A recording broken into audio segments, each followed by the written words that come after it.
No, it would be pretty dumb to try and make that argument. Why would anyone complain about having more well-animated series? Ever since 2019, it's been more frequent to have a good animated anime every season, and that's mostly thanks to what MAPPA has done. The ethical issues aside, they turned themselves into that guy among other anime studios in the past few years. Before that, I really didn't hear about them at all, or very rarely. They came out with a few kind of popular animes here and there, like Inuyashiki, but they weren't really that known as a studio, which is kinda surprising, because the studio is about to be 11 years old in like a week. They went from a kind of high to mid-tier studio to being one of the most well-known ever. MAPPA switched to adapting more popular shonen mangas, and that boosted them by a lot. So they really were the ones to have it feel more common to have more well-animated series. And it's not just them. Lots of studios are investing into animation more. Since about 2019, there's been an increase in animes with good animation per season. It's great and everything having more animes getting more invested into them, but I think it causes a problem indirectly for older animes, and it's not really the anime studio's problem, so I don't expect them to be more mindful about it or anything, and I don't want them to.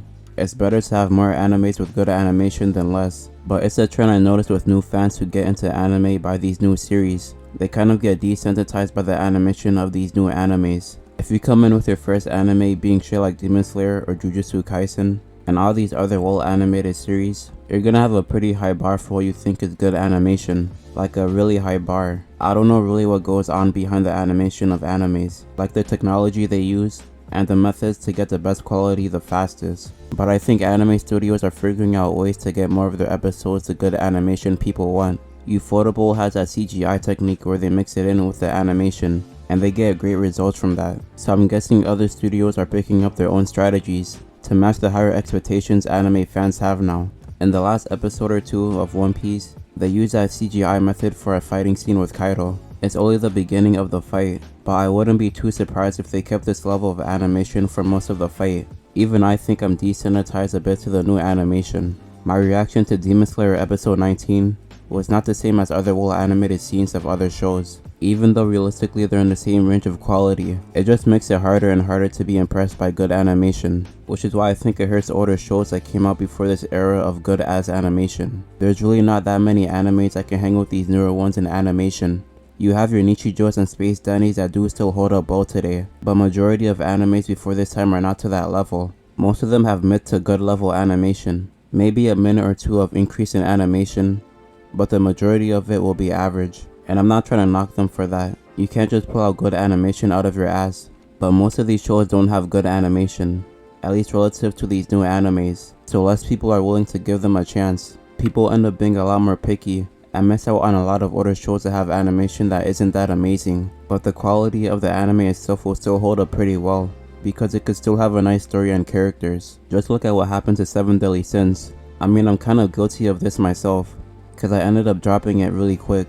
But the story was already heading in a direction that I really didn't like. The animation was just that extra push to have me drift away from it.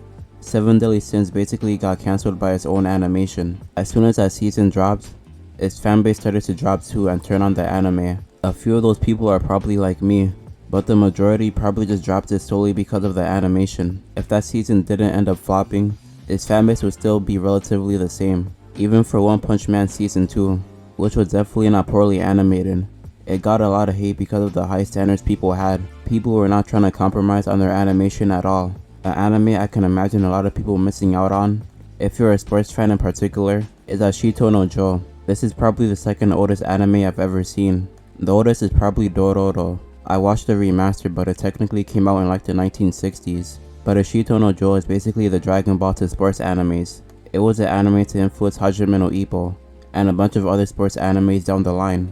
The one to really make the sports genre seen as more viable. Watched it about half a year to a year ago, and I'm gonna be honest, the animation is terrible. There's no argument, it's just factually bad animation. You can tell when they reuse the same animations and all that in the anime. It came out in like the 1980s, so it's what you expect. For me, it was kind of a barrier I had to get over when I watched it, and I like to think that I'm not that picky about animation. A lot of people were praising it as a sports anime, and I know for sure it wasn't for the animation, so I stuck through it and pretty quickly got invested into the story.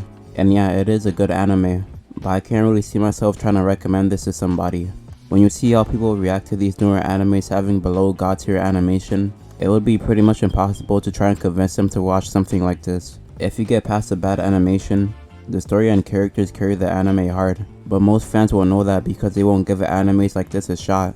Kind of sad, but also not really my problem at the end of the day. That sums up this weird problem that kind of hurts anime now. If you enjoyed, check out my last video where I talk about people who refuse to read manga. That's all I had to say though. Peace.